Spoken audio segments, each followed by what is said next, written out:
Olsun, necəsiz? Əhval-ruhiyyəmiz necədir? Özümüzü alqışlayaq, yaxşı-yaxşı, əl çalaq. Möhtəşəmsiniz dostlar. Kitab aldınız, yoxsa bəzlərlə qalıb. Sənin adın nədir? Həsən. Neçə kitab aldın? 2 yoxsa 1? 1 dənə. Bir dənə sən? Həmzə. 1. Sənin adın nədir? Maşallah, kitab qalmayıb almışsan. Adın nədir? Məhəmməd. Neçə kitab? 4. Alqışlayırıq dostlar. Və istərdim ki, uşaqlar bu günləri çox maraqlı olacaq, oyunlarımız olacaq, tamaşalarımız olacaq, sizə təqdim edəcəyik. İndi isə ilk qonağımızı sizə təqdim etmək istəyirəm. Yazıcılar Birliyinin üzvü, prezident təqaüdçüsü, Ting nəşriyyatının rəhbəri Çinarə xanım Köçərli. Alqışlar gəlir və burada kitablar var. Viktorina olacaq, sual-cavab olacaq. Diqqətli olun və siz qalib olub bu dəyərli kitabları qazana bilərsiniz. Salamlayıram hər kəsi, təşkilatçılara böyük minnətdarlığımı bildirirəm bu gözəl fürsəti bizə yaratdıqları üçün. Uşaqlara gələn ayaqlarınız var olsun deyirəm. Çünki səhər tezləndən və ilk çıxış mənim çıxışım idi. Düşünürdüm ki, görəsən bu saatda gələn olacaqmı? Amma müəllimələr, valideynlər və uşaqların sayəsində zalımız doldu. Bugün deməli Uşaq Kitab Festivalında konseptə əsasən Milli Mənəvi Dəyərlər Günü elan olunub. Ona görə mənim əynimdə baxın, kəlağayı geyinmişəm. Bu ona görədir ki, kəlağayı da bizim milli mənəvi dəyərimiz hesab olunur.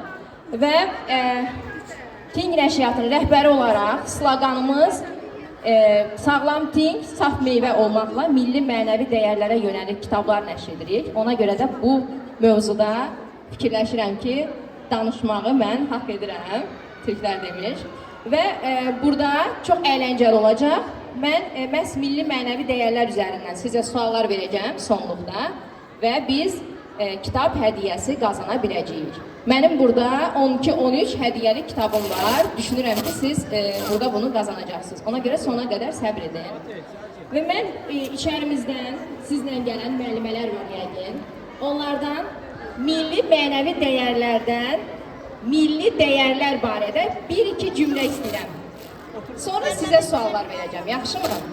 İstəyirəm burada kimdir cəsarətli müəllimə? O gəlsin. Günlərə müəllimə. Günlərə müəllimə. Bəli, istəyirəm. Əsma. Gəlir səsin. Var. Aha. Müəllimə təqdim edin özünüzü. Salamlayıram. Mən 69 nömrəli tam orta məktəbin ibtidai sinif müəllimi Qaragöz Ömürxanımdayım. Hər birinizi burada görmək həqiqətən də qürur verici bir hissdir. Kitaba olan maraq, kitaba olan diqqət həmçinin bizim milli dəyərlərə əsaslanır. Bilirsiniz ki, Azərbaycan xalqı milli mənəvi dəyərlərini qoruyub saxlayan, gələcək nəslə ötürən və bunu çox gözəl səviyyədə yaşadan bir xalqdır. Bu günümüzdə də özünü əks etdirir. Həmçinin biz müəllimlər də çalışırıq ki, bu tendensiyanı qoruyub saxlayaq və buna görə də sırf tezdən hazırlaşmışıq, gəlmişik, milli mənəvi dəyərlərimizi qoruyaq və buna görə də bu kitablar bizim üçün böyük rol olacaq. Sizin kitablar da ümidvarım ki, bizim bu işıqlanmamıza yardımcı olacaq. Minnətdaram, təşəkkür edirəm hər birinizə. Çox sağ olun.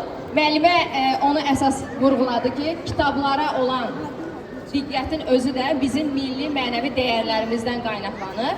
Və mən elə milli dəyərlər demişkən bizim dastanlarımız, Dədə Qorqud dastanı olsun, Koroğlu dastanı olsun, bunlar da bizim milli mənəvi dəyərlərimizdir, eləmi dostlar? Ona görə baxın, sizin qarşınızda Bamsı Banu seriyası var. Əgər yaxşı cavab versəz, onları sizə hədiyyə edəcəm. Bizim 44 günlük müharibəmiz oldu, o da bizim milli dəyərimizdir. Onunla bağlı kitabı sizə hədiyyə edəcəm.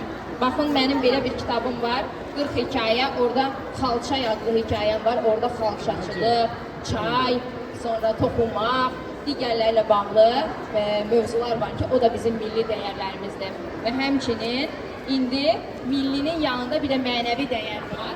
Mənəvi dəyəri bəşəriyyət yaranan, bütün bəşəriyyətə ötürən əsas şəxsiyyətlər olub ki, onlar peyğəmbərlərdir və bütün səmavi dinlər həmin peyğəmbərləri qəbul edib və tanıyıb, onlar bizə mənəvi dəyərlər ötürüblər. Mən indi sizi o mənəvi dəyərləri ötürən şəxsiyyətlərlə bağlı yazdığım Peyğəmbərlər kitabının və onun rusca tərcüməsi olan Proroki kitabının reklam çarxına baxmağa dəvət edirəm. Düşünürəm ki, diqqətiniz ekranda olacaq. I see.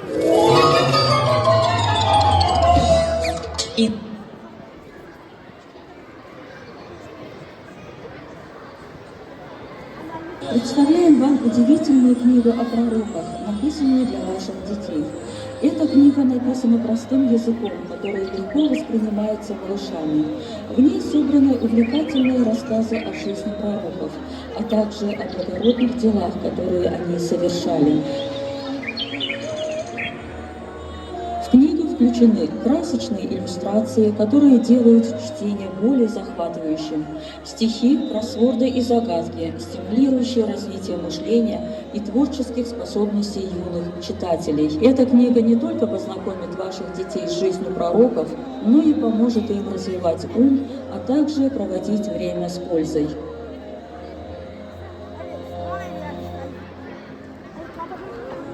Давайте вместе позаботимся о том, чтобы наши дети росли эрудированными, умными и добрыми. Книгу «Пророки» можно приобрести во всех книжных магазинах города через сайт www.think.as и страницу Instagram think.as. İnsan, insanlar nümunə götürməlidir. Təəssüflər olsun ki, müasir dövrümüzdə uşaqlar özlərini uydurma və bizə yad olan komiks qəhrəmanlarına oxşatmağa çalışır. Halbuki tarix boyu elə şəxsiyyətlər olub ki, onların həyatı, əxlaqı və tərbiyəsi hər kəs üçün nümunə olub. Yenicə çapdan çıxmış Peyğəmbərlər kitabı ilə tanış olandan sonra uşaqlarımız da belə insanları özlərinə örnək tutacaq. Balacalar bu kitabda Peyğəmbərlərin həyatından bəhs edən şəkilli hekayələr və onlara həsr olunmuş şeirlər də oxuyacaq. Həmçinin biliklərini artırmaq üçün crosswordlar həll edəcək və tapmacalar tapacaq. Peyğəmbərlər kitabını Əli və Nino, Zen Entertainer, Gallery for Kids və Azəri kitab mağazalarında əldə edə bilərsiniz. Əziz valideynlər, övladlarınızın tərbiyəsinə biganə qalmayın.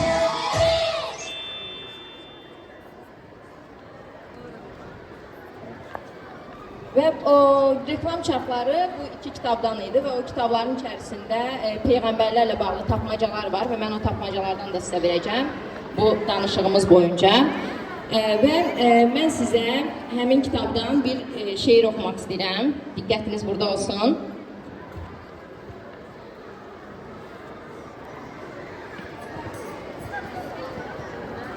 Nə gözəldir yaşamaq, məqsəd qayə daşımaq. İbrət götür aləmdən, ol parlayan çılçıraq.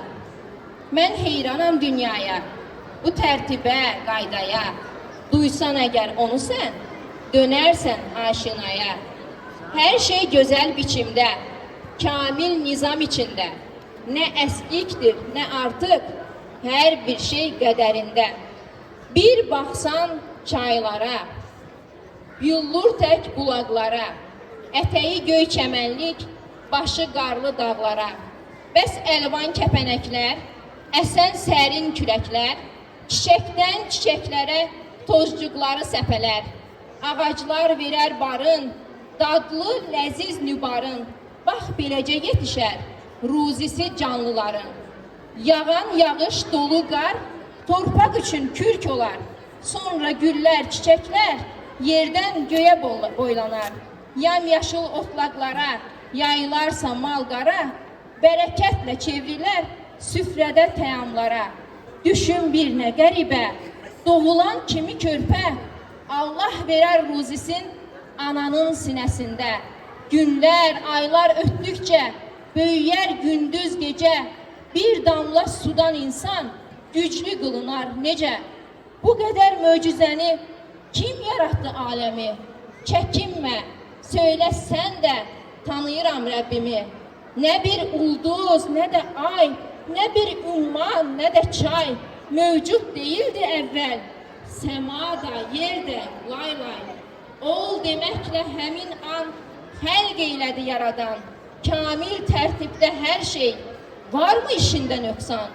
7 qatlı asiman, yerə edildi tavan, günəş, ulduz, ay ilə səma oldu çıraqban, sırayla gecə gündüz etdi bir-birin əvəz, Rəbbimiz bu qaydanı yaratmayıbdır əbəs. Ucadan uca dağlar, yer üzündə bərqərar, peyda oldu bir anda göllər, çeşmələr, sular. Dostlar, bu şeir sizə Allahın nemətlərini xatırlatmaq üçün idi. Və mən niyə bundan başladım? Biz milli mənəvi dəyərlərimizi məhz bu nemətləri xatırlayaraq ancaq yaşaya bilərik.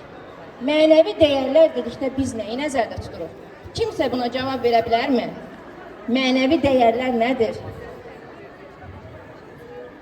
Yalan danışmamaq, bir kəsi güdməmək, birinin haqqında pis sözlər danışmamaq, eləmi? Birini qorxuzmamaq, bir uşağı lağ etməmək, onu incitməmək, qəlb qırmamaq, bunlar hamısı mənəvi keyfiyyətlərdən qaynaqlanır. Mənəvi keyfiyyətlərin içində vətən sevgisi də milli mənəvi keyfiyyətləri göstərir. Və bizim milli dəyərlərimiz, uşaqlar, ona görə lazımdır ki, biz böyüyüb ən yaxşı həkim olsaq da, biz ən yaxşı mühəndis olsaq da, dünyaları fəth etsək də, biz hər yerdə öz milli, Azərbaycanlı olduğumuzu deməyincə, biz bir yad olacağıq. Əgər biz özümüzlə o milli mənəvi dəyərlərimizi daşımasaq, hər bir yerdə biz bir yamaq kimi görünəcəyik. Ona görə də milli mənəvi dəyərlərimizi təməldən öyrənməliyik, dostlar. Və Peyğəmbərlər kitabını nəyə görə mən bu milli mənəvi dəyərlər mövzusunda daha çox çıxartdım?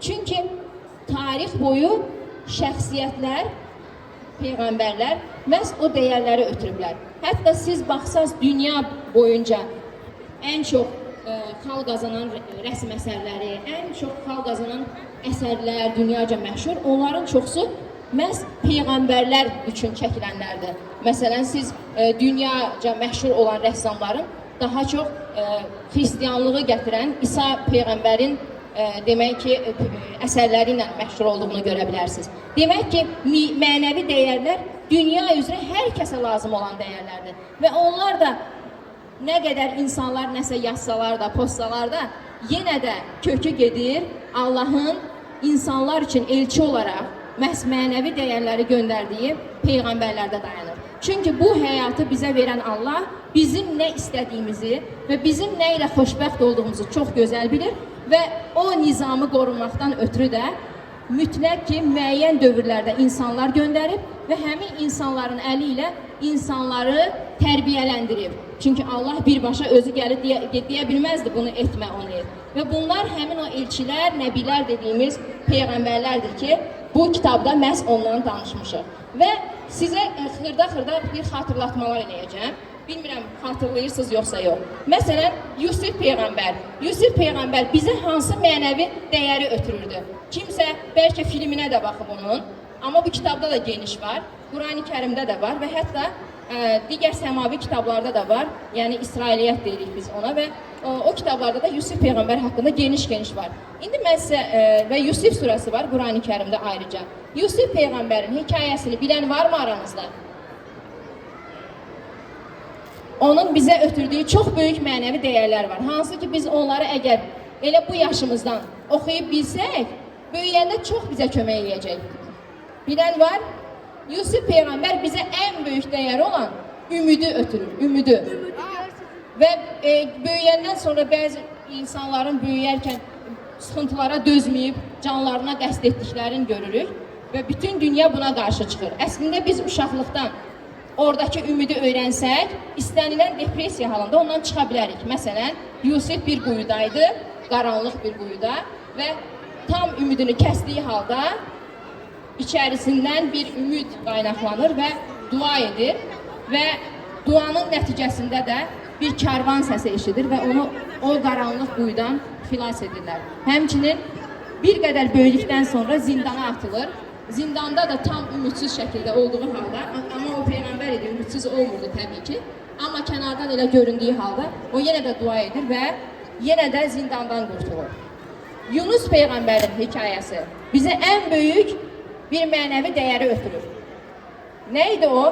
balığın qarnındaydı və qaranlıqdaydı. O bir dua edir. Deyir ki, mən, bilirsən? Gəl.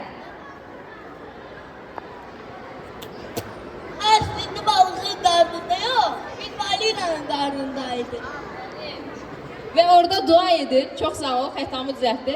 Və balinanın qarnındaydı və deməli dua edir qaranlıqda və dua edəndən sonra orada ən əsas bizə o hekayə nəyi öyrədir? Yaxşı günümüzdə də biz dualı olacağıq dostlar. Ancaq çətinə dara düşəndə yox. O orada xatırladır ki, mən yaxşı günümdə də o göstərir ki, yəni o hekayə göstərir ki, yaxşı günümüzdə də biz Allahı çox yad edəcəyik. Çünki o balığın qarnındaydı və Allah mələklərinə əmr edir ki, o Yunus deyilmi ki, daima məni xatırlayırdı. Yəni yaxşı günündə onu xatırladığı üçün ona dar günündə də kömək etdi. Bu çox gözəl bir mənəvi keyfiyyətdir dostlar. Məsələn, sizin misalınıza nəyi deyə bilərəm? Siz bir dostunuza ona lazım olan bir şeyi, parta yoldaşınıza hər dəfə vermirsiniz, ona imtina edirsiniz. Bəzən yeri gələndə lağ edirsiniz, bəzən ona gülürsünüz, amma birdən bir çətinə düşdükdə tez ondan kömək istəyirsiniz. Sizcə o sizə kömək edərmi?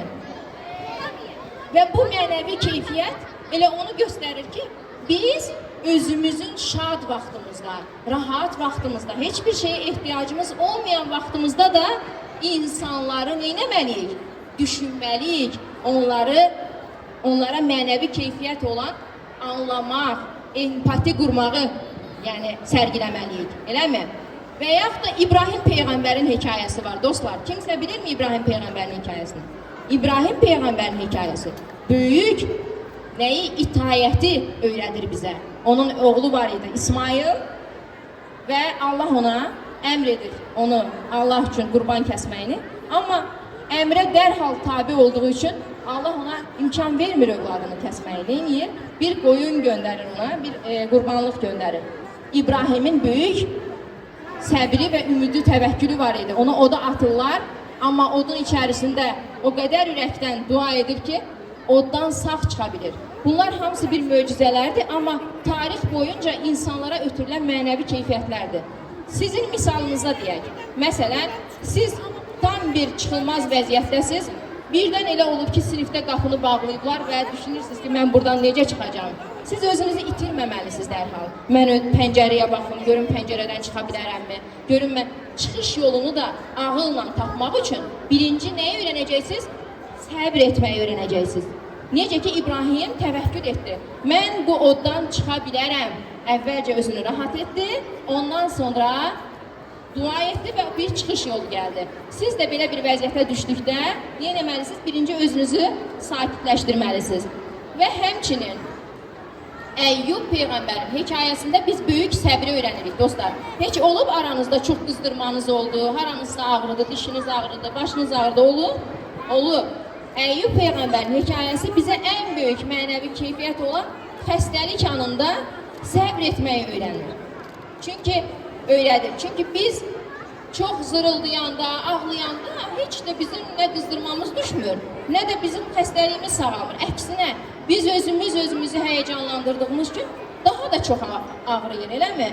Ona görə biz nə edəcəyik? Sakitcə dözümü öyrənəcəyik. Necə ki, 18 il xəstəlikdən əziyyət çəkən Əyyub Peyğəmbər nəhayət dilinə yaralar çıxdıqda dua edir və deyir ki, Allahım, səni zikr edə bilməyəcəm dilimə çıxan yaralara görə. Ona görə məni sağalt və sağalmaq üçün istəyir və Allah da ona şəfasını verir. Və bir çox Peyğəmbərlərin hekayəsi bizə bir çox mənəvi dəyərlər ötürür dostlar. Və burada həm də diqqət çəkəcəm Bamsı Banu. Kim Dədə Qorqud dastanından nəsə bilir? Bilən var aranızda, Dədə Qorqud dastanını tanıyan var. Siz bu kitabları qazanarsınız və oxuyarsınız. Bilirsiniz ki, Dədə Qorqud dastanının bir çox qəhrəmanları var idi. Dədə Qorqud, Bamsı Beyrək, Banu Çiçək, bilirsiniz onları. Və onların hər biri əslində bir obrazdır, amma bir nəfərin timsalında bizə mənəvi keyfiyyətlər ötürən bir insanlıq simvoludur. Məsələn, Banu Çiçəyin biz timsalında mərhəmətli olmağı öyrənirik, nişqin olmağı öyrənirik, heyvanlara sevgi var, bu kitab da onu öyrədir, təbiəti qorumaq var, vətənpərvərlik var, Bansuda vətənpərvərlik, sonra nə var? Sülhsevərliyi var, ədalətlidir, Bansu Beyləyin oxusaq əgər və o da bizə bunu öyrədirdi. Və bu kitabda o cəm olunur. Digər bir mənəvi keyfiyyəti bizə, milli mənəvi keyfiyyəti bizim 44 gün Qarabağ döyüşündə qəhrəmanlarımız yaşatdılar. O həmin milli mənəvi dəyərləri bizə əsrlər boyunca yaddaşımızda qalan şəkildə bizə onu yaddaşlarımıza həkk etdilər və bunlar nələr idi? Onların içərisində elələri var idi ki, heç məktəb vaxtı çox əlaçı oxumamışlar. Yəni, mən bunu hər dəfə deyirəm ki, demək ki, məktəbdə əlaçı oxuyub bitirmək deyil əsas önəmli olan. Ən yüksək balla universitetlərə qəbul olmaq deyil. Ən yaxşı həkim olmaq deyil, ən yaxşı mühəndis olmaq deyil, ən yaxşı insan olmaq da əsas olan. Və bir insanın əgər mənəvi dəyəri yoxdursa, vətən sevgisi yoxdursa, onun həyası da olmayacaq, dostlar. Həyasını itirən hər bir insan isə hər bir şey edə bilər. Həyasını itirən insan oğurluq da edə bilər, yalan da danışa bilər, bir insana pislik də edə bilər. Və həya o zaman olur ki, biz bir şeylərə bağlanırıq. Əgər biz vətənimizi seviriksə, biz başqa bir ölkədə olanda Azərbaycanın adını batırmamaq üçün həya edəcəyik və özümüzü hər bir işdə düzəldəcəyik, özümüzə çəki düzən verəcəyik. Amma əgər bizdə vətənpərvərlik, o dəyər yoxdursa, biz düşünəcəyik ki, kimdir bizi tanıyan, nə istəyirəm eləyim. Amma bizdə vətən eşqi varsa, onu etməyəcəyik, dostlar. Bilirəm, çoxunuz xaricə həvəslisiniz də, yəni müəyyən vaxtdan sonra. Mənəvi dəyəriniz olmasa, siz o pullar qazanacaqsınız, onda valideynləriniz sizin yadınıza düşməyəcək. Nəinki valideynləriniz, qohum əqrabalarınız da yadınıza düşməyəcək, valideynləriniz də yadınıza düşməyəcək və öz vətəninizə qayıtmağı belə düşünməyəcəksiniz. Onda nədir bu yaşamağın anlamı? Yəni sizin o pullarınız sizə nə verəcək? Yaxşı maşın, yaxşı ev, yaxşı geyim və sonra nə? Və sonra nə? Əgər mənəvi, milli dəyərləri biz özümüzlə böyütməsək, bizim cibimizdəki pulun çoxluğu bizə inanın ki, heç nə verməyəcək. Və ona görə də mənəvi dəyərlər bizlə getməlidir. Ona görə Qarabağ döyüşündə elə oğullar var idi ki, və mən bu hekayələrimdə yazmışam. Orada bir qəhrəmanım var mənim. O ömrü boyunca Xaçmaz rayonundan idi. O antiterror əməliyyatında dünyasını dəyişdi. Öz atasına ev tikmək üçün çalışmışdı. Və tikdiyi evə də özü girib otura bilmədi və qəhrəmancasına şəhid oldu. Orada elələri var idi ki, məktəbdən qovulmuşdu. Amma vətən eşqini özündə böyütmüşdü və bu cürə mirası da qoya bildi. Demək ki, biz milli mənəvi dəyərlərimiz olarsa hər anımızda hər bir şeyi, yəni insanlığı sübut edə bilərik. İndi mən sizə bəzi suallar verəcəm kitabımdan və istəyərəm ki, uşaqlar çox balaca olduğu üçün müəllimlərin müəyyən qədər dəstək göstərməsini istəyərəm. Yəni ona mən icazə verirəm, çünki verilən suallar onların yaşına uyğun olmaya bilər. Nəticədə bizim mövzumuz milli mənəvi dəyərlərdir. Mən burada başqa mövzuda sual vermək istəmirəm. Bayaq mən diqqətlə mənə qulaq asmısınızsa, Dədə Qorqud dastanından 3 nəfərin adını çəkdim. Bax belə məntiqi sual verim. Əgər İçinizdə ona diqqətlə qulaq asan olubsa, mənə 3 nəfərin adını saysa, mən ona kitab hədiyyə edəcəm. Dədə Qorqud dastanından 3 nəfərin adını. Özünü təqdim et. Mənim adım Behman. İbrahim, Yunus,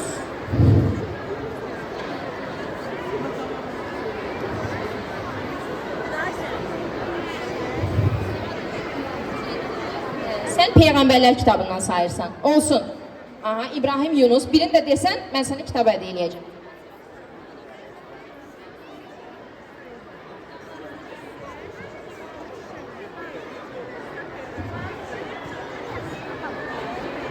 Mən sənə kömək eləyim. İslam Peyğəmbəri kimdir? Bax, bizim Quranı gətirən Peyğəmbərin adını de. 3-cü olacaq.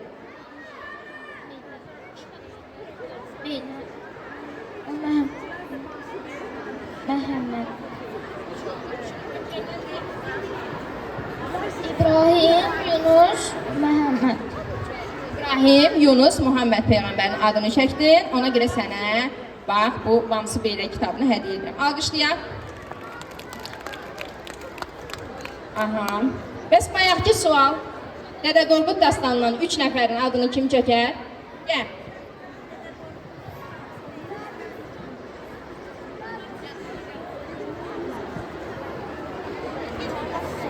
Dədə Qorqud, Vamsı Beylək.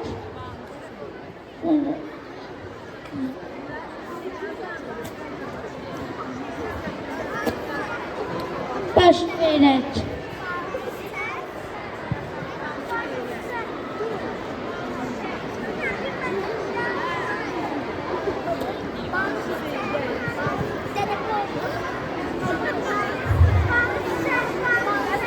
Çek.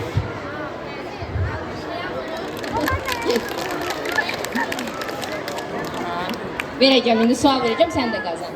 Bax, sən biraz böyüksən, əlini də qaldırmısan. Gəl sənə belə sual verək.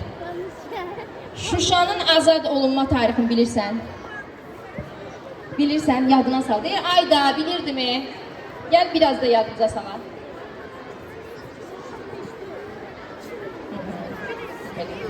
Sən orada otur, yenə sual olacaq, mən sənə. Kim bilir Şuşanın azadlıq tarixini? Gəl. Sən onu qazansan, sən ona cavab versən, mən sənə bu kitabı verəcəm. 8 noyabr 2020-ci ildə azad olmuş Şuşa. Buradan oxuya bilərsən, bax bu kitabda var. 11-ci 11 Olaraq nə demişdin? Verin. Mən alqışlayaq dostumuzu, o da qazandı. Maraqlıdır dostlar, biraz aktiv olun, siz də qazanın. Əyləşin. Aha. Nə suala? Hansı? Yo, o cavab verdi axı. İndi birini də deyil. Belə bir sual verirəm. Bir döyüş var ki, bircə gündə oldu, bircə gündə. Və bizə bir neçə rayonu qazandırdı. O döyüşün adı və hansı rayonları bizə qazandırıb, onları mənə deyəcəksiniz. Aha. Çünki mən bu dəfəki hədiyyəni bu kitabdan artıq eləyəcəm, üstündə boyama da verəcəm. Ona görə çətinləşdirdim biraz. Deməli, bir döyüş var ki, o döyüş bircə günə oldu və qəhrəmanlarımız bir neçə rayonu bizə qazandırdılar. Bilənlər gəlsin. Kim gəlir? Sən qazanmışsın. Sən gəl qızım, istəyirəm qızlar da qazansın. Gəl.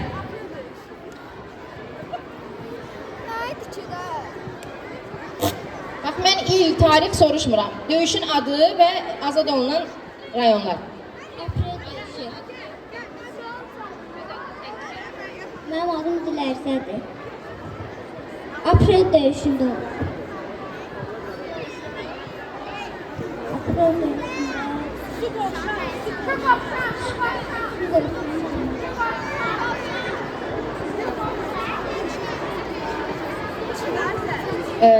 Sualın cavabı o deyil, amma sən bura cəsarətlə gəldin, mən bunu sənə verəcəm.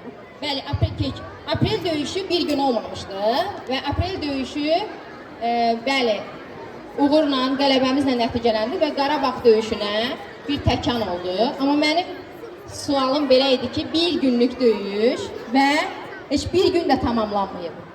Və qəhrəmanlarımız sayəsində və Ali Baş Komandan sayəsində, təbii ki, Allahın zəfəri ilə biz ağlımıza gəlməyən 3 rayonun azadlığına nail olduq.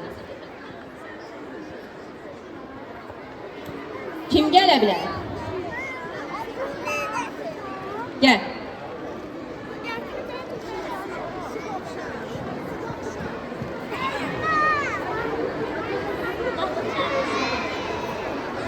Döyüşləri.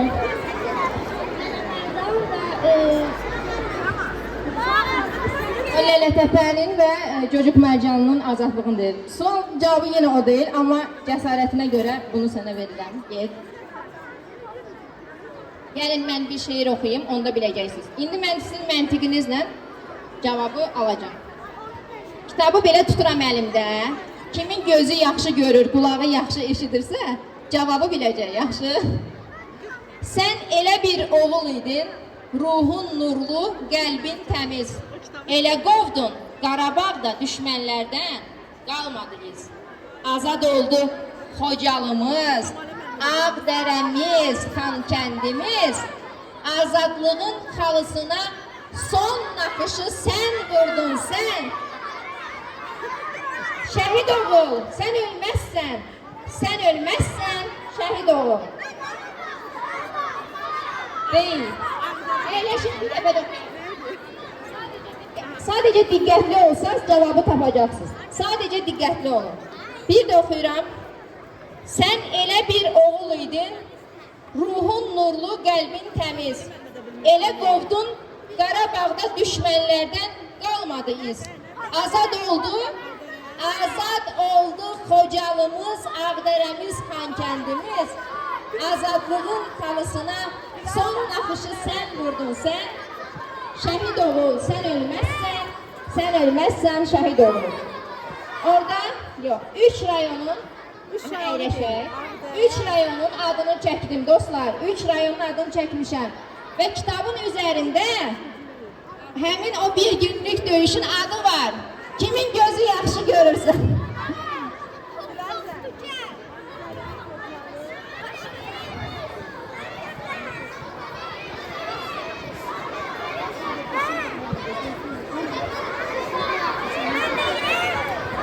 Deyil, Xocalı son. Sakin.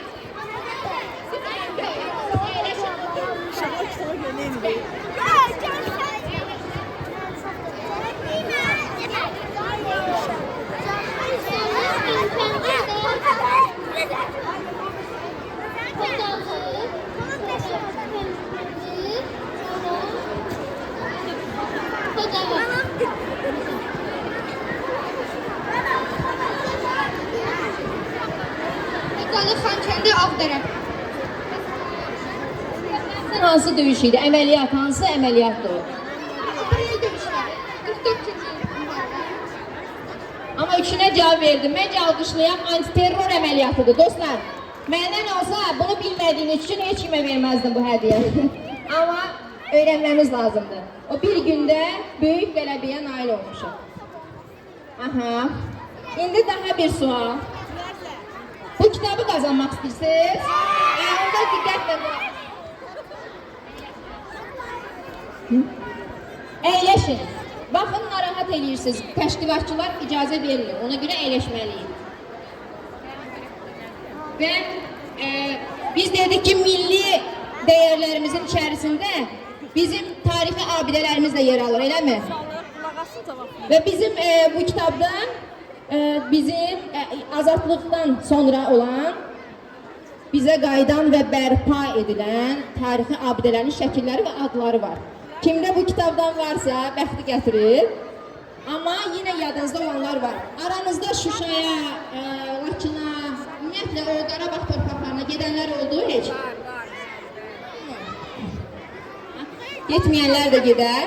Mən o torpaqları gəzəndən sonra bu kitabı yazdım, Böyük Qayıdış və onun içərisində deməli, ən sonda tarixi abidələrimizi qeyd etmişəm.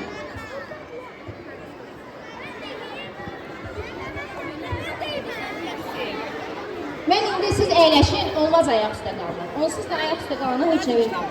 Mən bura 2 nəfər çağıracağım. 2 nəfər çağıracağım və abidənin üzərindəki yazını əlimlə örtəcəm. Kim şəklindən onu tanıyıb desə, bu kitabı qalib qazanacaq. Yox, mən ən arxadan istəyirəm. Görürsünüz, qabağa baxıram. Demək ki, qabaqda durmaq fayda vermir. Bax, ən arxada sən varsan. Gəl, eynəkli oğlan. Gəl.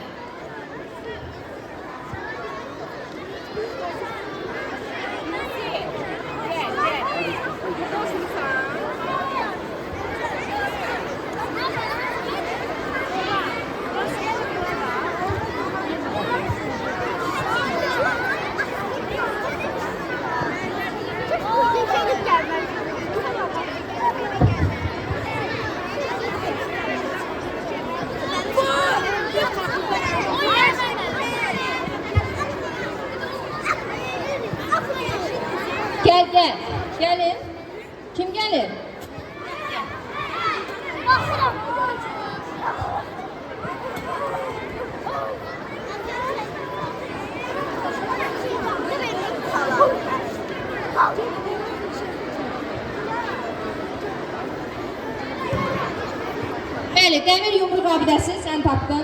Alqışlayaq dostumuzu. Dostlar, mənə deyirlər yekunlaşdırmalıyıq. Artıq bəli, 11 tamam oldu. Gələn ayaqlarınız var olsun, təşəkkür edirəm. Və sizi tam girişdə Teng Nəşriyyatının stendinə dəvət edirəm. Orada Sənubər Zahid qızının Buludların Üstündə kitabının imza saatı var. Və həmçinin mənim kitablarımı da imzalı və endirimli əldə edəcəksiniz. Təşəkkürlər gəldiyiniz üçün.